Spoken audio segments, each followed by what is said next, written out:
Hello folks, and welcome back to Scale Hectic. Listen, first of all, thanks for the massive support so far. I was really sort of umming and ahhing as to whether to actually do a YouTube channel on this track, because I do have another YouTube channel which is to do with my business, which is owner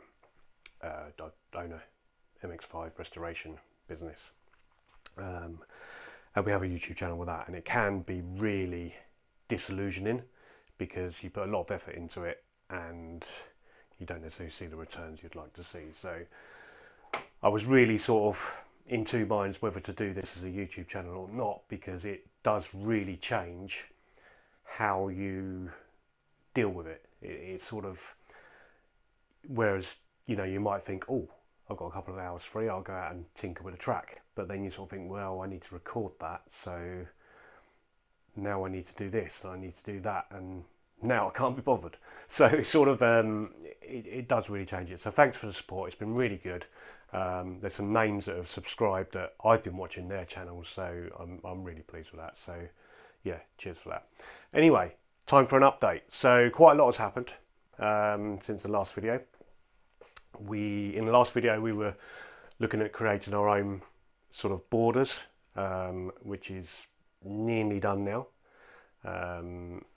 and along with some various other things. So let's get down to it and show you what we've done.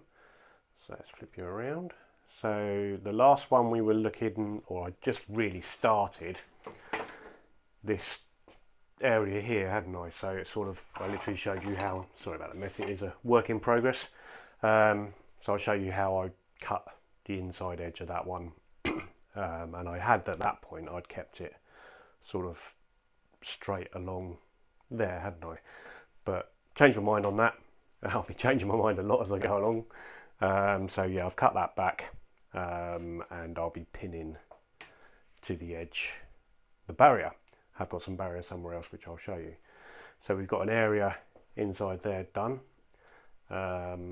We've got over there all the extensions, let's call them extensions, or borders, they're all in place. Last time I spoke about that hole at the back where cars kept falling down. They can't do that now. I do still need to put a barrier on there to stop, because if they get right into that corner in the back, they're still a little bit tricky to get to. We've got the starts of a car showroom there. I spoke about this pit garage and how it was a shame that I wasn't going to be using, or you wouldn't be able to see the detail in the back. Well, I stole the detail and it's over there. So yeah, that will have a roof on that garage, and there will be, you know, that staircase will go up to it, and there'll be a Marshall station or something up there. It's probably the idea there. So yeah, and I've also sort of put some undulations into the track. So when you saw it, the levels were very much temporary. They were just literally held up with some 50mm insulation board, which again I had left over from a project on the house. So what I've done here is you may notice, I don't know if you can see it, but it's deliberately not completely level. It sort of goes up, down, and we come round here, round to this corner. The corner banks over slightly and then comes down flat. Actually, a bit of negative camber on the outside there. Round this side, that corner under the bridge, so to speak, is flat, but then this one here ends up banking correctly to give you a bit more cornering speed. And as we come up here, we've got a bit of a bank onto that one as well, and it is fairly flat over there. So yeah, so I just wanted to get a bit more sort of interest in different levels and the track going up and down, and you know, a bit more realistic. Tracks aren't flat. So yeah, so continuing with the barriers, I haven't got any in here yet, and the reason for that is that's going to be the pit lane. I've had a change in plan on the pit lane. I'm not going to be using these buildings. I've got a Goodwood set from Magnetic Racing, so there'll be a Goodwood set going in here, and I've got barriers and fencing that'll be going between.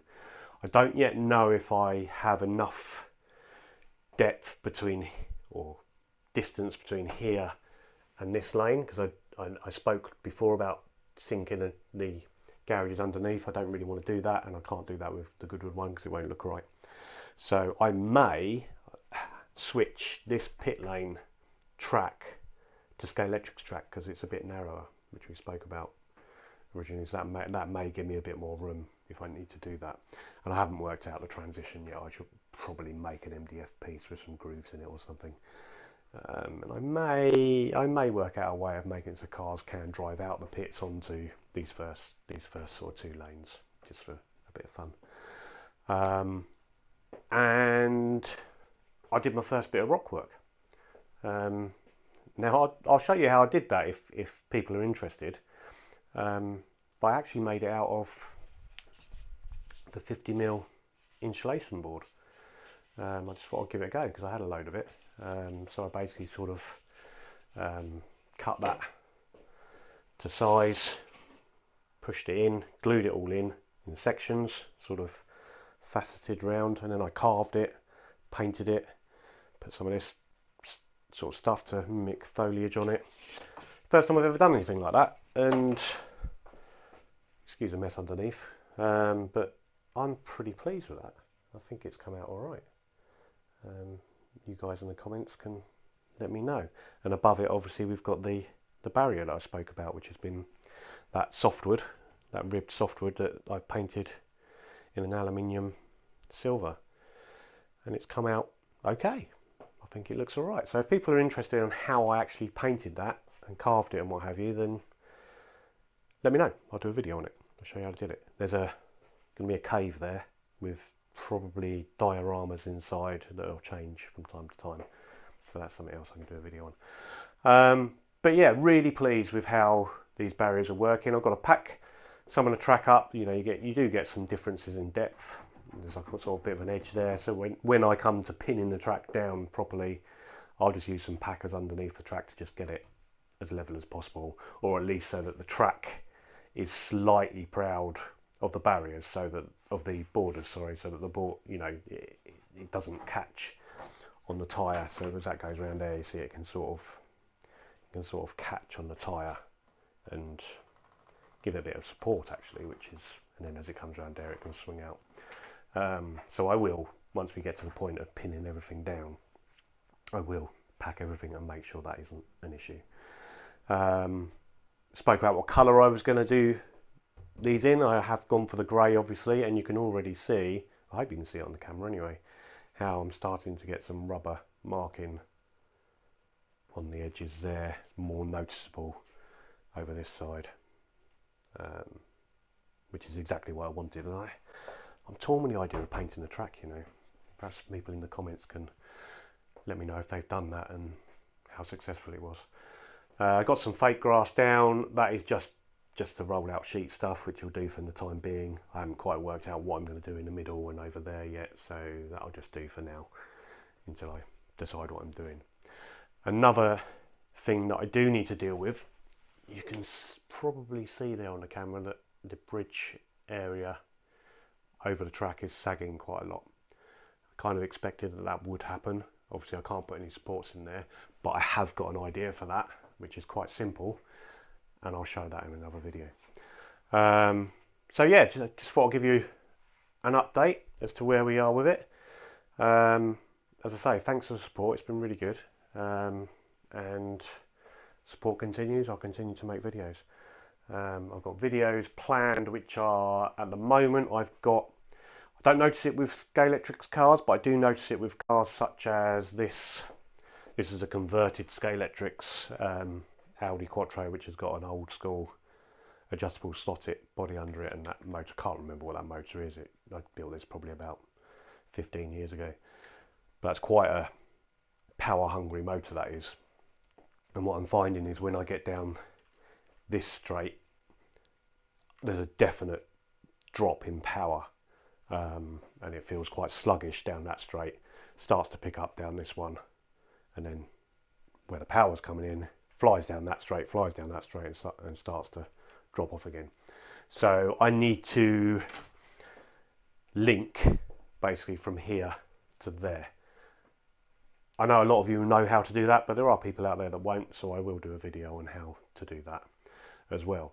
I've also got my TrueSpeed controllers. I've got them now because I don't like these push button ones. I know I did a video on how to repair those, which is still useful to people, and that video actually will won't just apply to these controllers. The Trigger Scalextric controllers do the same thing. It's slightly different construction inside. In fact, it's a bit easier to fiddle with. It's just like a little finger really that just needs bending over. Yeah, so I'll be showing how I install those controllers.